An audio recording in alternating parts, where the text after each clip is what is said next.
Where does the cocaine and the nicotine come from? Yeah, 5,000 years ago in Egypt. Oh, we got the drug testing guy here. I don't think they were doing any drug testing back in those days. No way. Yeah. They're trying to figure out what is it. They're just experimenting. We really go deep here. Well, it's interesting about the pyramids and the Sphinx.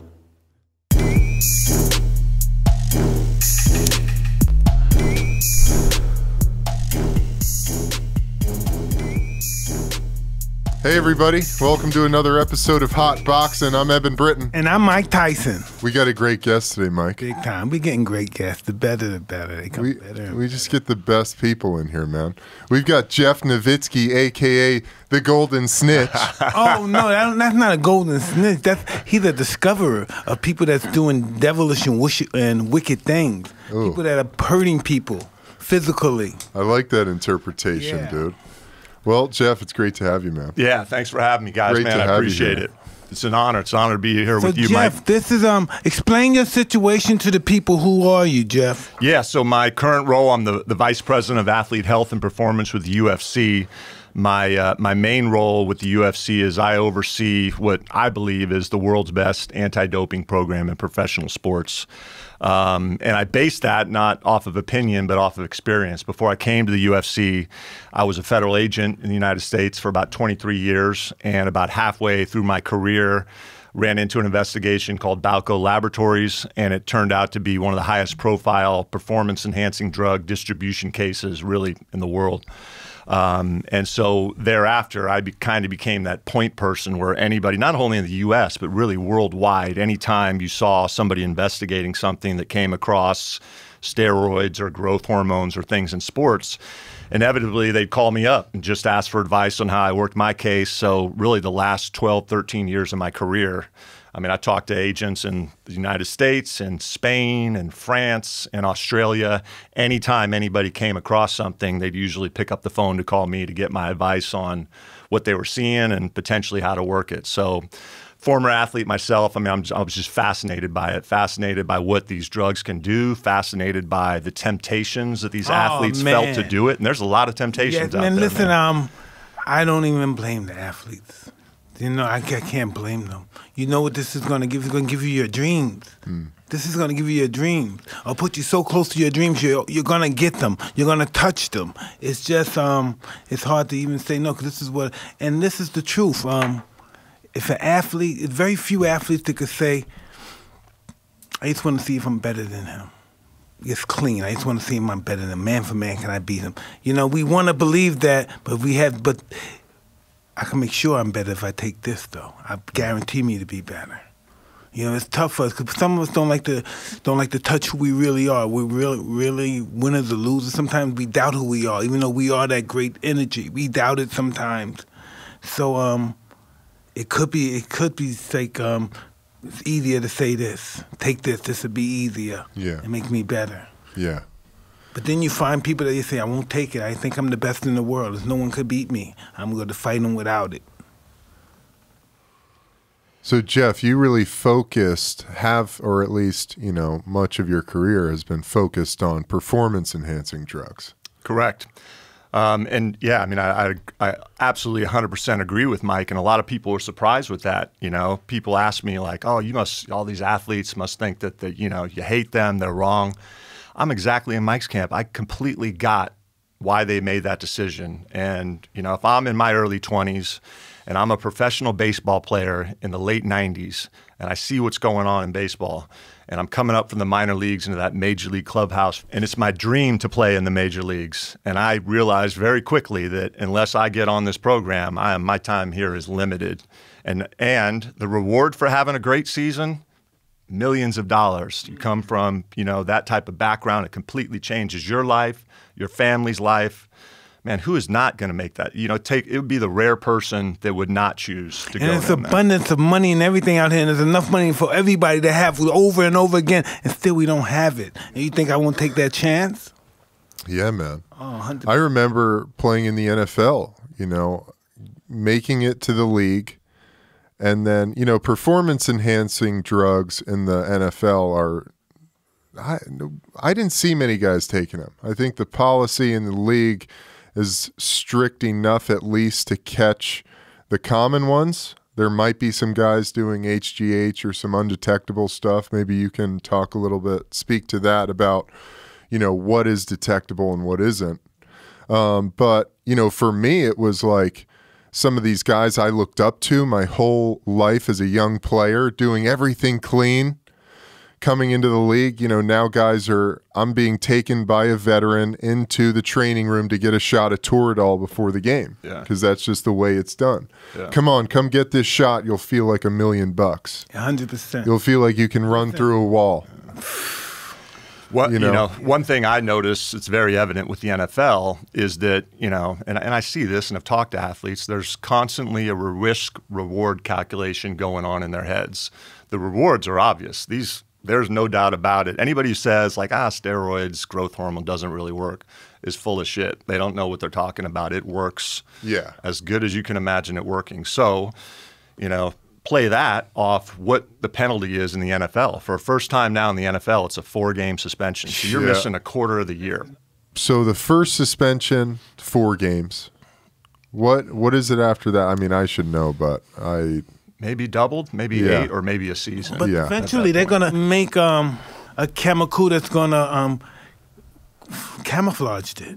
Yeah, so talk about that. So, Mike, you're right. I mean, there are these chemists out there, and Balco they're incredible. had one They're of them. in the backyard somewhere. Right? They are. They make stuff in their garage, Yeah, these guys in the backyard doing incredible, genius shit. Unless you know in anti-doping what you're looking for, you can't find it. For whatever drug is out there, there has to be a specific test that recognizes that drug. So what these chemists are doing is taking a steroid, a known steroid, and adding an extra atom, molecule, whatever on it, and it still retains the benefits of the steroid, but it won't show up on a traditional test unless the science finds out about it and creates a test for it. So it's a constant cat and mouse game. Constant. Interesting. I was telling a couple of years ago, I was telling a friend, hey man, something's wrong with my dick. My dick is not getting harder. He said, oh, yeah? He said, come over, Mike. I got something for you. So I'm going to shoot you in the head of your dick. It's never going to go down, Mike. Oh, shit. I wanted to do it so bad. I was so scared. He said, no, Mike, I'm going to go right on the top of your dick, Mike. It's going to last. It's going to last forever, Mike. It'll never go down. I said, fuck, I just wanted some Did Viagra. you do it? No, I just wanted some Viagra or something. Or some Cialis. He's fucked up. Stick this needle on my dick. That. Oh, shit. He said, Mike, please, Mike, trust me. I said, fuck, in my tip of my dick, I'm going to stick this long needle. Fuck no. That's another kind of I didn't want him holding my dick. I got to have him hold my dick and stop. Fuck no. Fuck, I couldn't do that. Oh, fuck. It's terrible, dude. Well, we were talking earlier before we came in here about the Whizzinator. Oh, so yes. Now, and really, I mean, I say this all the time, how much respect I have for our athletes, because not only are they having to take a pee in front of somebody, but somebody who's up close and personal, on their knees, watching that pee come right out of them. And that's because of this device that, in the past, it was a Whizzinator, which was a prosthetic. Yeah, it was awesome, man. With, you put clean urine. Yeah, I put my baby's urine in it. Oh, my God. And sometimes I'm just hoping that one day I used my wife said, baby, you better not hope that it comes back pregnant or something. Yeah. And I said, no, so we ain't going to use you no more. We're going to use the kid. Because I got scared that the piss might come back pregnant. Mike, you're pregnant. Yeah. I think that's happened before in the world of anti. I think a male provided a urine sample and they came back and said, sir, you're pregnant. Yeah, either you're pregnant or this is somebody else's urine. That's what I was afraid of. I guess I did hear that happen, since I was afraid of that. Yes. Well, did you have the right color Whizzinator? Because there was that NFL guy, black dude that had a white one. I had this brown one. Who was that? I heard that story. But this guy was so fucking macho. He was scared. I whapped it out. And he was like, turn around, hey man, take the fucking cup. This macho guy. He didn't want to look at me and shit. Yeah, you got to play those dudes, man. Yeah, it's the worst job in the world. Oh, it is, man. So our testers, not only are they closely observing, our athletes in a very intimate way, they're waking our athletes up 5, 6 in the morning, because as we talked about earlier, in a good, solid anti-doping program, you could never know when the tester's coming. Yeah. Could be early at night. Could be late or early in the morning. That could be comes late from at the night. prison system. They learned that from the prison system, because that's what they do in the prison. They never let you know. They come when you're sleeping. Dun. They'll drug test Come on, you? drug test you. Piss right here. Really? Yeah, right here. Wake up, get a piss right here. Wow. Could you imagine having to be that guy or girl? I mean, we have some of the toughest individuals on the planet Earth and some of the baddest areas on the planet Earth they live in. Knocking on somebody's door in a bad neighborhood at 5. Nothing. There's not ever any good news when someone's knocking on your door at 5 or 6 in the morning. It's not a good thing. And some of them probably knock on the door from on the side and knock on the door. No doubt. In training camp, they'd come pound on your door at about 4:30 in the morning. Check out that we had an instance 2 weeks ago. So one of our fighters knock on the door. I think it's 5:30, 6 a.m. Opens it up, and this woman says, "Hey, I'm here to take your blood." So this guy's like, "Okay, this is probably a UFC test. Come on in." So he starts giving the blood and starts noticing, man, this isn't usually how this happens. And she's taking a shitload of blood out of me. So he goes, "This is more than you normally take, isn't it?" And she goes, "Oh, John, don't worry." And he goes, John. He goes, "My name's Dan." Oh, nah, get the fuck She had the wrong house. Fuck, I wouldn't believe it if you would. She had the wrong house, I swear to God. It was the same number, but the next street over. What are the fucking odds that someone at 6 in the morning is there to collect blood and the person's used to it? Yeah. I mean, that would never happen in a million years. That's a nightmare, crazy. dude. First of all, I'm curious what the UFC's policy is, because you said that you watched Henry's episode, Cejudo. I did. Yep. You know, we love Cody Garbrandt here. He's a good friend. Yeah, what happens to Cody after all that stuff? Now, this guy beats me. He's using shit. Yeah. He beats me. Now we find out he's dirty. What happens to me? How do I get that title? How do I get a fight with him that he's clean? How do he get that belt removed? How do I get my title back? Because I wasn't beat fairly. Yeah. So, I mean, TJ's belt was removed. He, gave it up even before. But what happens for me? Yeah, I mean, that's a question for Cody. That's a question for Dana. But, I mean, I would assume, based on what happened, that he's right back in the picture again. Yeah, did he become #1 contender? Yeah, again, that's in Dana's world, not necessarily mine, but that would be my guess, absolutely, right? Yeah. So talk about EPO. Yep. That is similar to blood. That is blood doping. That's like oxygenating the blood. What's that for? You won't catch cramps and shit? No. So you want more red blood cells in your body because that carries more oxygen to your muscles and allows you to work harder and longer and allows you to recover quicker. But is that dangerous to you? Does it hurt to fuck you? If you have, the danger with blood doping and EPO is the more red blood cells you have, the thicker your blood becomes.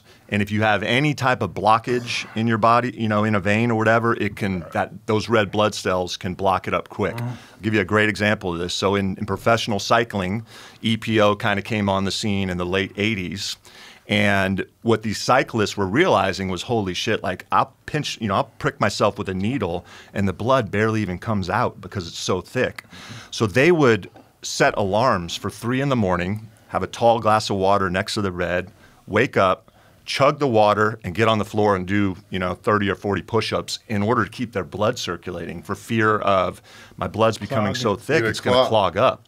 Wow. I mean, so super, super dangerous if you're not doing it right and get that red blood cell count up too high. That sounds terrible. There were some cyclists in the late 80s that were dying. I mean, some of the best in shape athletes on the planet dying in their late 20s and early 30s of strokes and heart attacks. Now listen, know what's so ironic when you say something like that? When you're just an average, if you're an average person, like a young athlete or something, a young person, then you're not even thinking about the afterlife. You're not that conscious yet. And just think about it. Would I give up, say I'm 20, I'm going to die at 50. 50's fucking old anything. I got 30 fucking years to do it. Would I rather die at 30 and live the life of a god? Yeah. Yep.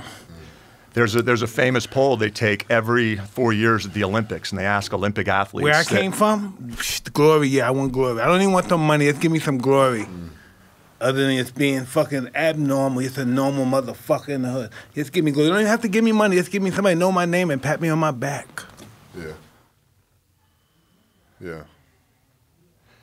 Yeah, they poll the Olympic athletes every 4 years saying if there was a pill that allowed you to win a gold medal, but would take 10 to 20 years off your life, would you choose to do that? And every year, majority 80-90%, yes. like hell yeah. Wow. We don't even have kids yet. Yeah. We don't even know the concept of loving our kids more than we love ourselves yet. Yeah. When we get that concept, our concept of life change. We want our life. We want to spend time with this child. Did you ever take any performance enhancers, Mike? I take fucking I did marijuana. Yeah. Well, talk about that, Jeff, because you're actually an advocate for CBD, and you guys, I think, have one of the most forward-thinking policies on it, as far as I can tell. Yeah, so it was like last year, the year before, CBD became allowed to take at all times. So our fighters can take it, without restriction anytime. Great. Marijuana or THC only tested for in the in-competition period, which would be weigh-in day or fight day. You said something earlier that I thought was interesting on the THC side of things, which is there is a threshold. It's 150 nanograms per milliliter. Now, that may not mean much to the non-scientists, but, it's probably what we recommend to our fighters is if you stop using it, the problem is everybody metabolizes differently. So I'd hate to tell, Mike's one of our fighters, says, hey, Jeff, when should I stop, using? And I tell him a week. He just happens to metabolize differently and he pops, then it's on me. So I'm always, out of an abundance of caution, giving them a little longer window. But the reality is, a week or two likely would, put you under that limit. I'd love to see something, along the lines of, like alcohol. I mean, you're not allowed to be drunk to go in and box or fight MMA, but you're not testing for alcohol. Listen, you've got inspectors in the locker room. There's been fighters that did it. They can't fight without drinking. They got to be drunk to fight. They don't got the nerve. They don't have the nerve. They got to be drunk.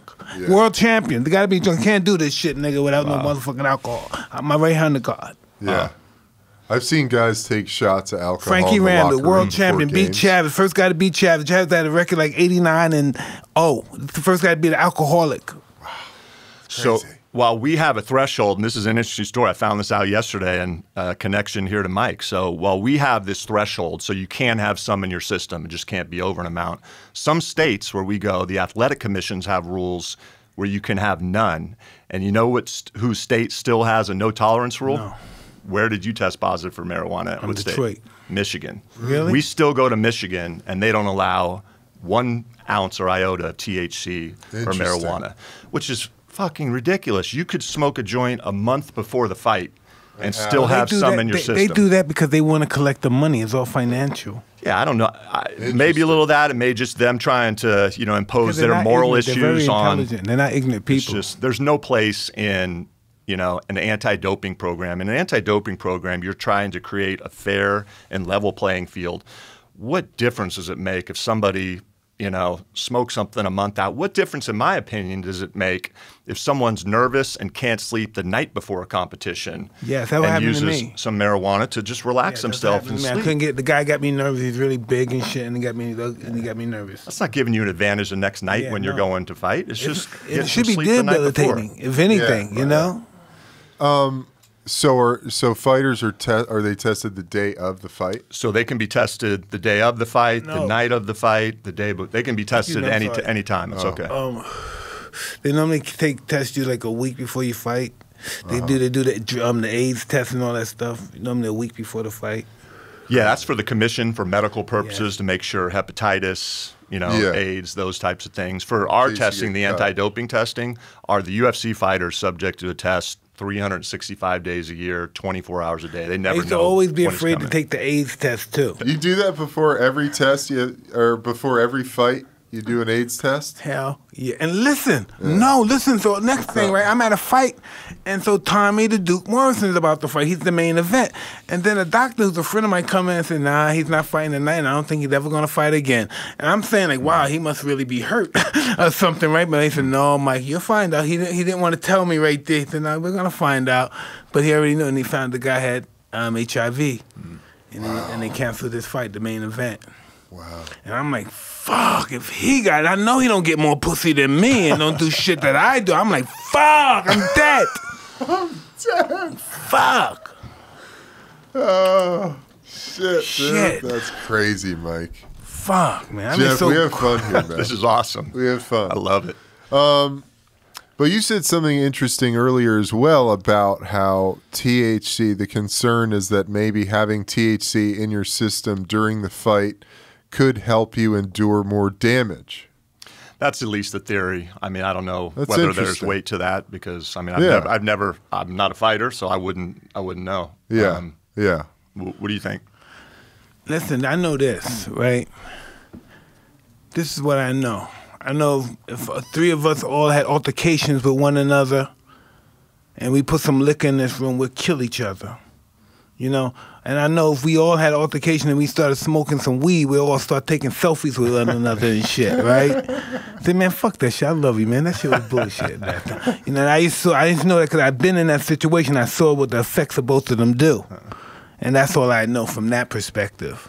But how would it relate to you competing, to fighting another human being? How do you Mike think? has an interesting story about it. Like what you say if I'm smoking weed? Yeah. Do you think it would help you? Do you think it would help with 100%, anxiety? Yeah. Like 100. But listen, that's why I smoked. Cause I was a little too paranoid the night before, so I smoked the night before just to get some rest and cool out. Yeah. You know, I believed it helped me. I was relaxing to fight the fight. I broke the guy's eye socket, his cheekbone, his back, his rib, because he turned around when I was throwing a punch, and I was calm, relaxed. Yeah. You know, and it was I don't know, it was just really soothing. Yeah.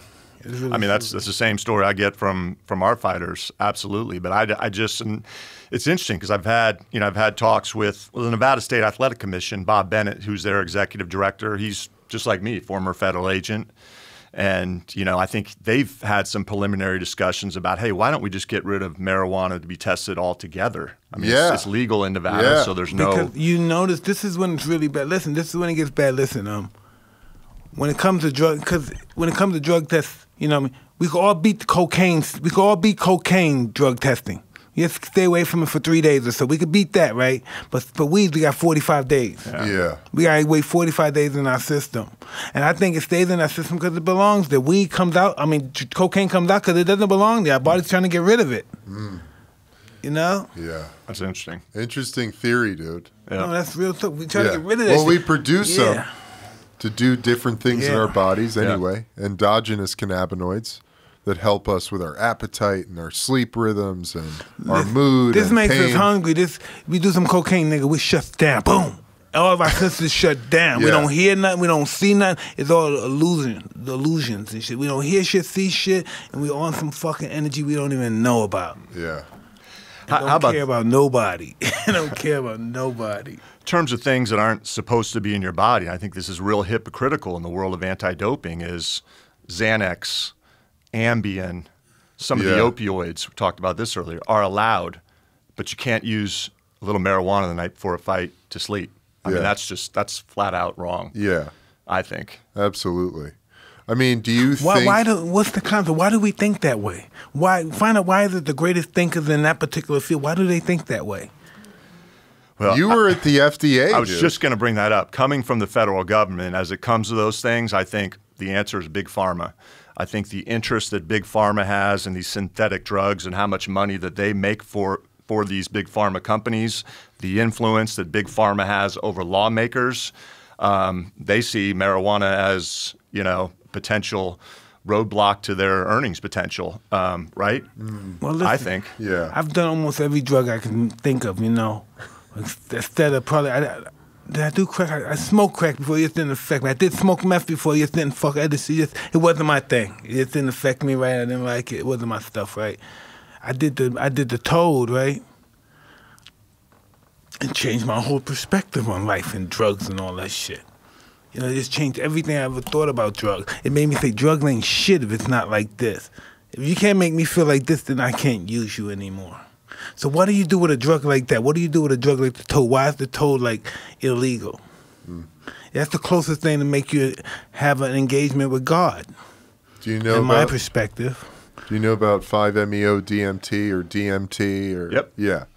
And I'm not sure. I guess DMT is a Schedule 1. It is a Schedule 1, but speaking of Schedule 1, how the hell is marijuana in the same category as crack cocaine, methamphetamine, heroin? How did it even? Are you kidding how me? did that even work out? Look, I'm not sitting here a proponent of everybody go out and use marijuana or drugs, but when looking at people with medical conditions, physical conditions, psychological conditions, and given a choice between a purely synthetic drug that's, you know, processed by the liver through the kidneys versus a natural plant where there's no evidence of that type of toxicity, I just don't get it. It's so, you know, it's so Nixon, backward. right? What's that? It's Nixon. Nixon, yeah, created the DEA in 1973. And look, I was in the front lines of the war on drugs in America. It's not working. Yeah. And listen, We're 45 years into it. this is what it is. It's no end to it. It's no end to drugs and cocaine and acid and all that shit and method. There's no end to that. That's never going to end. Never. It's going to be here when our great grandkids die. It's never going anywhere. Yeah. We I agree. create it. We make it. The toad is natural. All this shit is natural. We make it. Yeah. Yeah.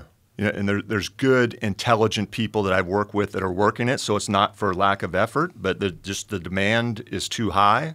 And you took a quarter of that money and put it into education, rehab for those that needed it and developed the problem, and I think you have a much better society than what you do now. I talk about prison overpopulation with nonviolent drug offenders. I mean, marijuana being a Schedule I drug, there's instances where if you sell enough of it, you could be facing a mandatory minimum sentence of 10 years. Yeah.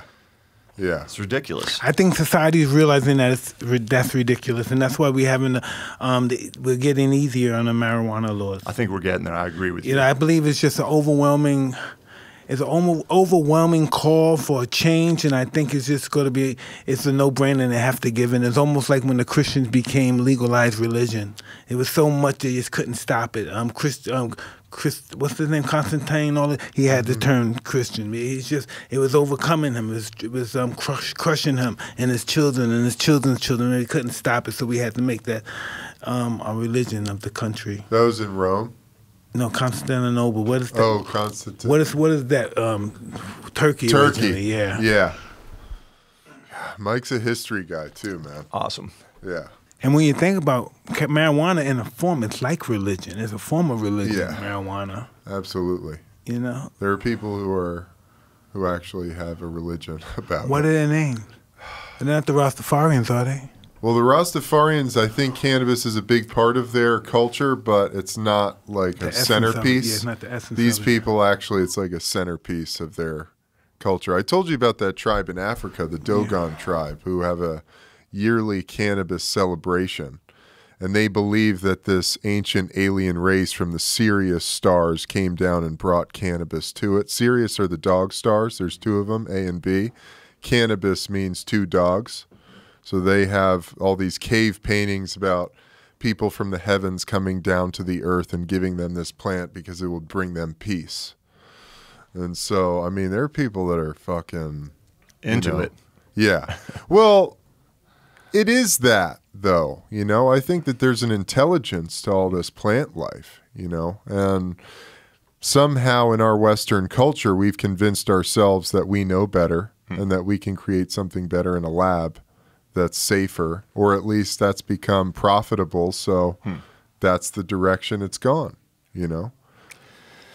I mean, I always try to look at it, it's just because of my world, from a sport perspective. And the reality is, you know, MMA, the UFC, is probably one of the most physically grueling, damaging to your body over, you know, short and long-term sports out there. And, you know, again, I'm not a proponent of everybody going out and using things, but when you have certain conditions, you're in pain all the time, and you look at the alternatives that are out there, synthetic, man-made, toxic to the liver, kidney, versus a plant, that, you know, I think it's unquestioned that, you know, probably it doesn't have a lot of the addictive properties that an opioid would, certainly.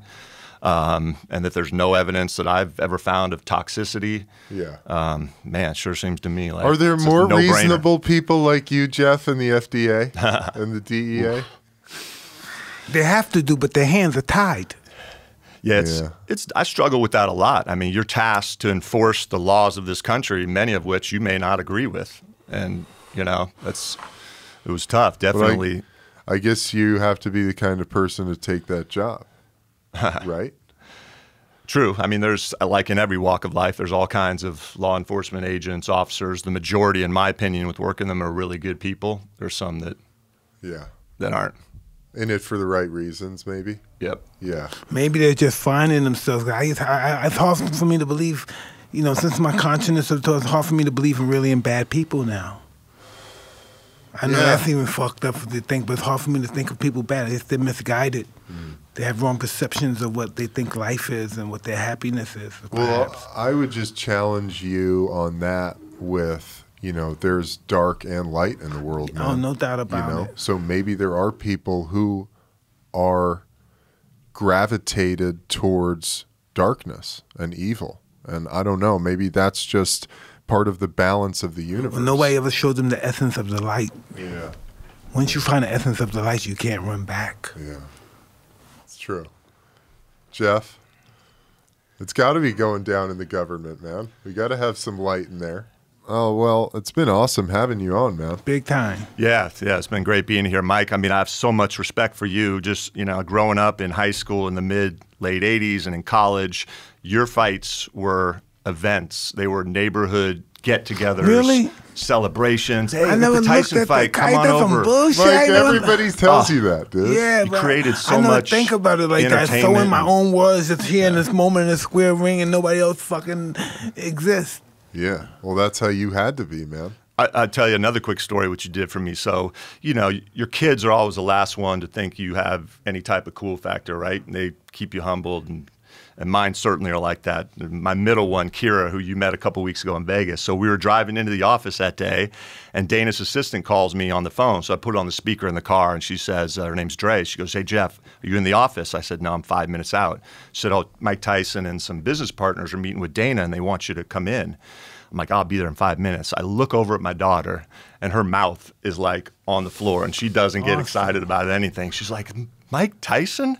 That's awesome. I'm like, "Yeah." I go, "Come with me." And I go, "Dana's a real family guy. He won't mind. Just come in." And so she came in there and got to meet you. And for a second, at least, I was cool in the eyes of one of my kids. And that doesn't happen Awesome. very God is regularly, good, man. So man. thanks. That's beautiful. Thank you. That's so awesome.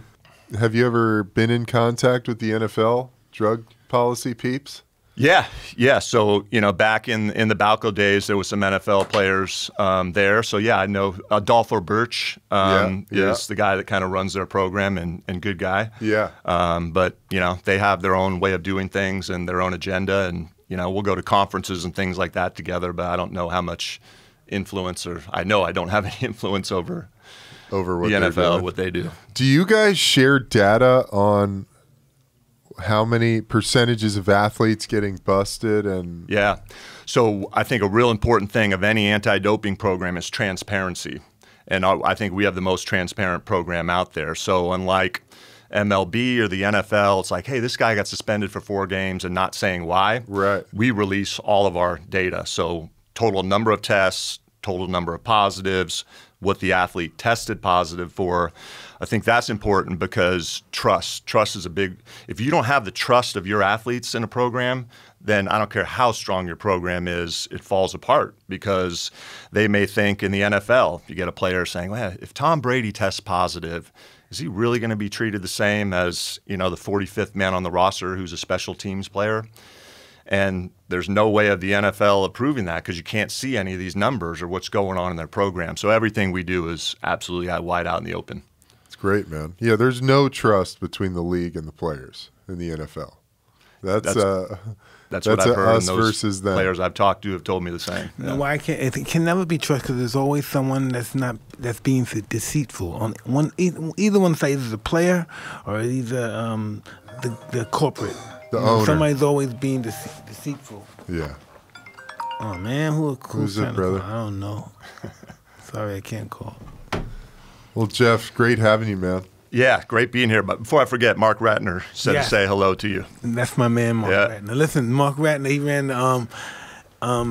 the Vegas Athletic Commission for 100,000 years, right? Wow. And he's just always been my friend. Always, he's just very special. He's very special. You won't know he's in the room. He's nothing flamboyant. He's just a good man. But he did tell me a story. He fined you a little bit of money over Oh, yeah. something, right? He Yeah, was always, yeah. he's like, I didn't know how Mike was going to react the next time No, I saw love him after that. But Love those guys, man. What did he have to fine you for? Because I think I bit this motherfucker's ear. Oh, I'm so sorry. But listen, people thought I took it personal with them. I didn't take that personal. They took it so fucking long. Why don't you just penalize me and let me go home? They took months and weeks to get this shit done. Oh, God, take the money, let me go. government bureaucracy right Yeah, there, they right? had me killing me in the witness seat, just killing me. It's killing me. Oh, it's crazy, man.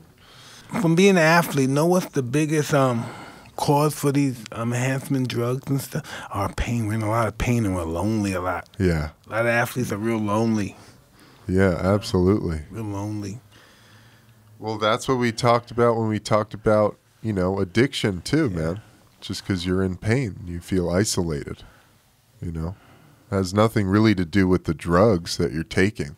Mm. These addictive substances become addictive because of our own psychology around what? The hole we have to fill in ourselves.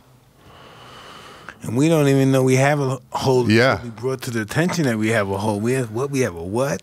I don't have a hole, motherfucker. Fucking hole you talking about? Just let everybody know. Think sometime. Who are you? Be in touch with who you are. Because trust me, if you don't, at this stage, get in touch with who you are and get to know this person, who this is, I think it's a wasted life. Who are you? Where have you come from? Why are you here? What is your purpose? Really, who am I? I'm just somebody, my mother and father, my father and mother was just horny one night and boom, and I came up. It wasn't that they love each other. It wasn't love. They wanted to fuck and I came out and what the hell happened? What was that purpose for? Really, what was the purpose? Yeah. What's my purpose here? You came through that portal. I had no idea. It's that portal. Look at that number. That's from another dimension, dude. 8 zeros. Prison one. Yeah. Oh, really? Are we going to a prison? I hope so. We can talk to some people and help some people. That'd be cool. Well, you heard it from Mike, y'all. Who are you? Ask yourself. Go deep. Question things. What's my purpose here? What's my purpose? I always wondered this. Who's the first me? Who's the first man in my family? Who is the first man? Where was he at? What year was he born? Before Christ, after? Yes, who was the first me? Who's my first nose come from? Where did I come from? The first person. That was me, my lineages, my bloodline, the first one. How long was he? Probably goes back pretty far. 200 million years? How long ago was he? Have you traced back? How far have you been able to trace back family? Not far enough. Yeah. I love that too. That fascinates still in the me. 20th. It's still in the 20th century, I think. 19th century, something like that. It's not even going over 300 years, 200 years. Not even going that far. I've gotten back to 1620s. Wow. Yeah. My first ancestor that came to America, her name was Mary Bliss Parsons. She came from England. And she came here in about 1624. She was on trial for witchcraft 3 times, got off. How'd you find that out?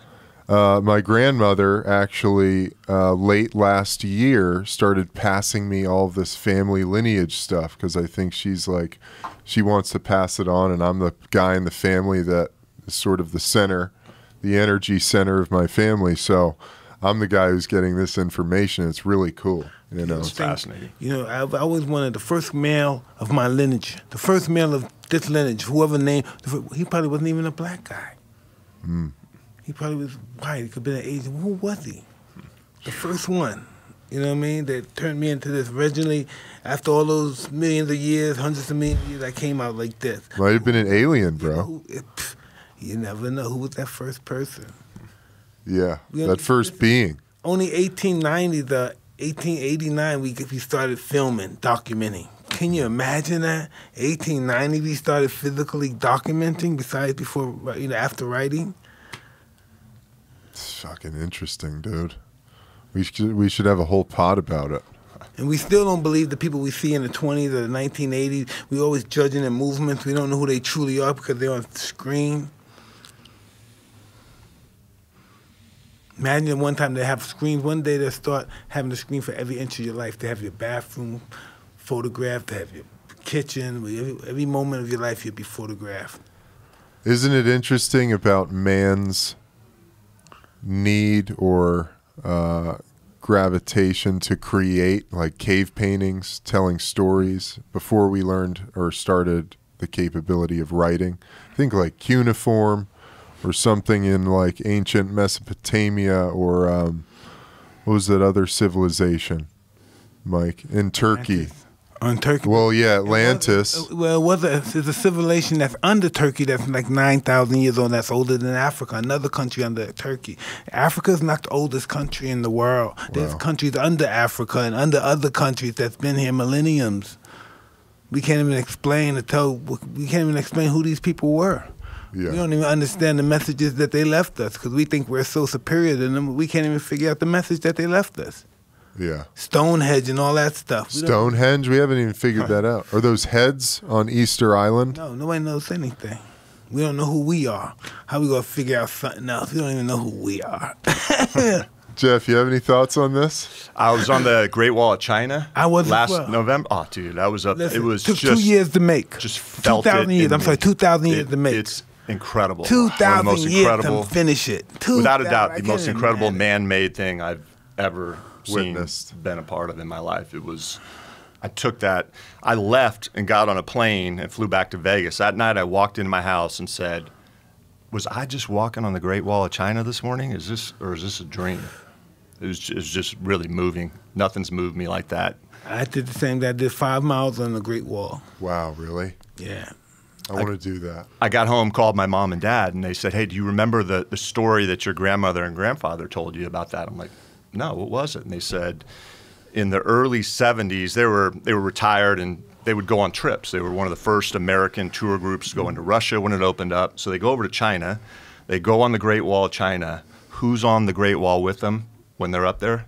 Ali. Oh, I'm like, did they take a picture? And my mom's like, no, it was before like everybody's walking around with cameras. I'm like, damn, that is a story right there.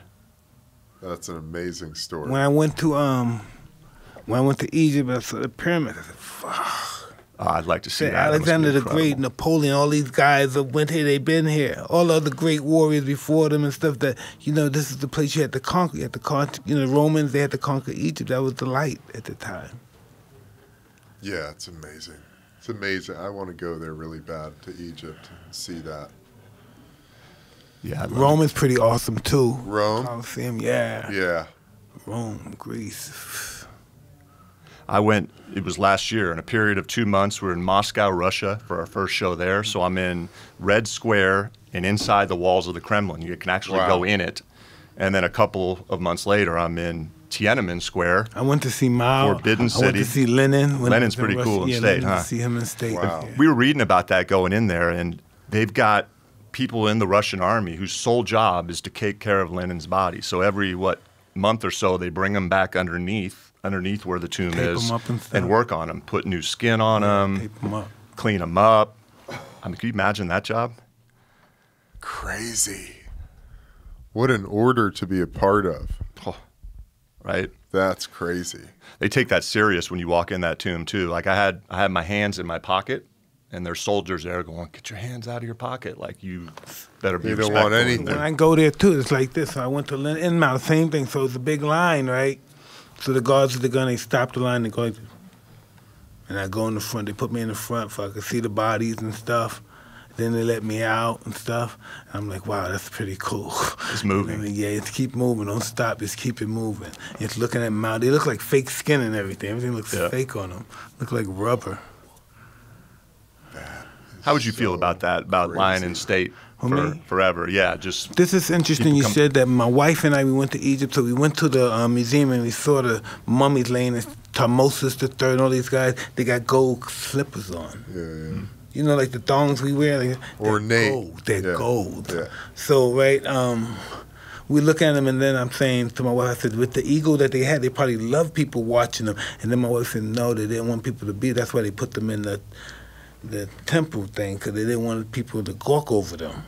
You know what I mean? So my wife was really freaky and superstitious about gawking over them and stuff. But it was a trip watching them. You know, I say to myself, this is interesting too. You notice, like in the Ten Commandments, you see Moses, they always have a staff. Yeah. Interesting. Only really the royals wore the staff. Know why? Because they were fucking inbreeding fucking their sisters and their mothers and their uncles and their fathers and everything, and they all had bad hips from it. So that's really why they had the walking staff. Most of them. God.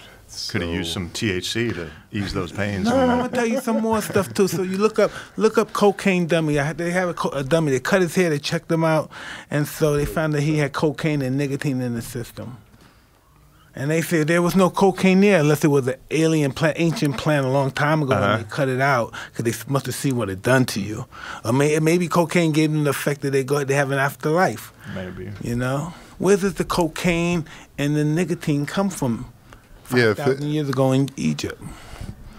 Oh, we got the drug testing guy in here.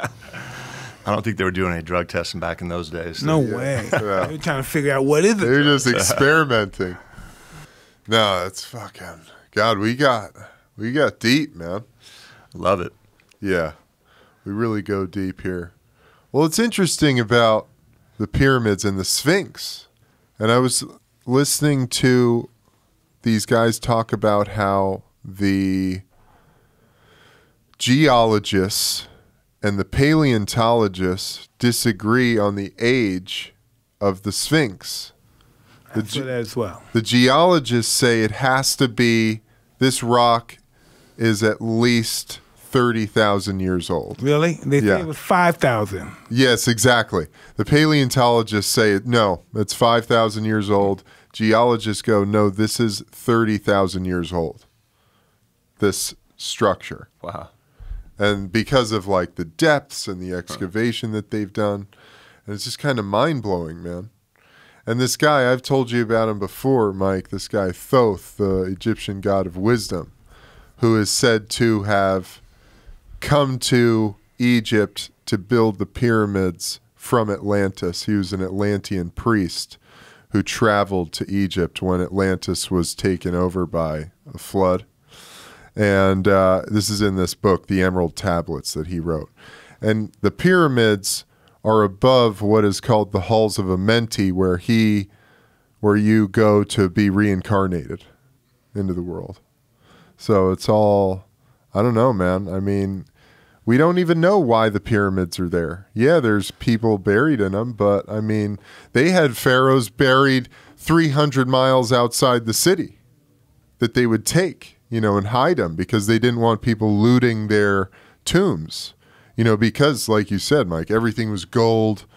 They had these beautiful ornate statues and things because they believed that their souls needed them to travel into the next life.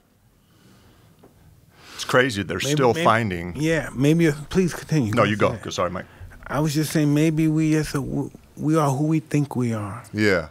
When we took all that gold and stuff. Maybe then my goal is following me. I'm going with my goal. Maybe they're no longer in the physical world then. Mm-hmm. They left the physical world behind and they're with the spiritual world. Mm-hmm. It's crazy, all these things that we're still finding, all these clues that are on this planet to lead us, to figure out where we came from, who we are. I saw something this week, the earliest footprint ever found. Somebody found this footprint of a man and determined, oh shit. How do they determine if it's a man or woman's footprint? Just with the shape or size of the foot, exactly. So Wow. I mean, it's got me like walking around now, looking on the floor, like I want to find a footprint that's older than that. That's crazy. Listen, I'm just talking about from reasonable terms. I just know the Vikings were here before Christopher Columbus and all those guys. Because when you think about it, the Vikings came here with their swords and their mallets and all that warrior stuff. But the Indians had, it was too many Indians at the time, and they had their bow and arrows and stuff. But then they came back 1,000 years later. Boom. What was it, 500? Probably 1,000 years later, Christopher Columbus. Yeah, now they got guns. So it's easier to take over now. Mm-hmm. It's easier. Before, with the swords and the mallets, you're not going to do it. They got 100,000 Indians with bows and arrows. Yeah. So, and they also found the Vikings' home. They had built a home there, nomad style. Where at? North America, Greenland, something like that. Yeah. Yeah. Oh, yeah, dude. I mean, the ancient civilizations, it's mind-boggling, to think about where we come from. We can't explain the Native Americans, where they came from. Yeah. There's this word that they came from China when the Chinese came here with their glory ships back in the day. Interesting. In BC, before Christ. Treasure ships, when they had their treasure ships. They traveled the world to find out what was in the world. For 30 years, they traveled the world. The Chinese. Yeah. And treasure ships, look off, bro. And didn't try to take over. No, they just wanted to see. They just wanted to see it. Isn't that interesting? They just wanted to see what they had out there. The difference between that and, say, Rome, who was looking to conquer and expand the territory. Isn't that interesting? Like, why? Why is that? Well, the reason is because Rome was like that because Rome was basically living under the lifestyle of Alexander the Great. They were so Spartans. Afraid. They were so afraid of his reputation. They didn't make a tweak. They never made a word until he died, and then they came out of nowhere. So his name was so frightening. It was like godly to him. You didn't even hear about Rome. Rome ain't never made a peep until Alexander the Great died. They thought he was a god. So when he died, they thought it was up to them to take over the God's world. Because he was on such a conquest. Oh, he was just insane. Yeah. Oh, he couldn't be. He was just, yeah. And it was a warrior culture, basically. And they were frightened because they had been conquered, I'm sure, and people took over them, and they figured everyone's going to do it too, so that's the way to live. We better conquer them before they enslave us. That's the only way to think. Yeah. Else they think they're ordained by God, and God gave them the ordained power to conquer the world. Well, that's what Alexander the Great thought. So then why do you think the Chinese didn't have that philosophy? Well, I think they didn't have that philosophy because they had different teaching. They have different. They had the fucking more Zen. Zen. They had what's the other guy? The Indians. Come on, the religion. Hindu and all that stuff, and the other religion. The Chinese, Buddhism, and all that stuff. Yeah, you know what I mean. But there's been a time when the Chinese, because you know they formatted their country the same time that the Punic War was going on, like the 2020s and stuff. You know what I mean? So they did the same. They it was really when Rome was being built at the same particular time. Oh, interesting. You guys Game of Thrones watchers? Oh God, my wife loves this stuff. Yeah. I haven't watched much of it. Oh, that's crazy, man. Look, they killed all the dead people. Yeah. They wiped them out, man. And Aya dropped the knife and then caught it and gutted them out. Spoiler alert, Joe. Yeah. She came to one of our fights, and we were in Liverpool. Darren Till was fighting, and she was sitting kind of front row behind me. But yeah, she's a little badass. Huh? Oh, what's her name? The Dragon Mother? No, this is Arya Stark. She's the little warrior. Oh, yeah. From the Stark family. The many faces. I watched like the first 4 episodes. I was like, I don't know. You got to stick with it, man. Yeah, I know. Maybe I will. No, I just started Westworld, too. I watched The Tudors. Oh, yeah. You heard The Tudors? Yeah. I've heard it. I've seen it. King Henry VIII? What an interesting guy. Crazy, right? Not good with women, but yes, an interesting guy. He can get them, but he normally kills them at the end. It's fucked up. It's crazy. His daughter was a great ruler, too. Elizabeth I, she was a great ruler. It's nuts, dude. Well, anything else, Jeff? I think we've covered it all today, I think man. we've hit it all. I have a sister. Yeah, younger sister. I have 3 daughters. Yeah. Oldest just graduated from college. Which college? She was a banana slug, UC Santa Cruz. Ooh, Remember awesome. the shirt that Travolta wore in Pulp Fiction? The slugs. I love Santa Cruz. Sluggers. Yeah, that's a cool city. Santa Cruz is dope. Yep. Very cannabis friendly there. No doubt. They have that school is probably one of the most liberal schools in America. My daughter's calling me like, 420, Dad. Like probably 90% of the schools out in the redwood woods back there, like celebrating. Token up. It's like, it's the naked run through campus tomorrow. I'm like, what? Like, how many people are doing that? She's like, everybody. For the future kids. Yeah. We're preparing the world for them. Yeah, exactly. That's awesome, man. Well, again, Jeff, awesome to have you here today. Thank you guys very much for having me. Really appreciate it. Yeah, man. Take us home, brother. All right. Hey, everybody. Thank you for listening. We love you guys. Remember to subscribe to our YouTube channel, Hotboxin with Mike Tyson. You can find all our episodes there. Head to hotboxinpodcast.com for our website. Is that correct? Yes, that's correct. Good. Hotboxinpodcast.com. And that's about it, y'all. Until next time, I'm Eben Britton. And I'm Mike Tyson. This is Jeff Novitskiy. We're out of here. Bye. And thank you, Jeff. Dude, that was fun.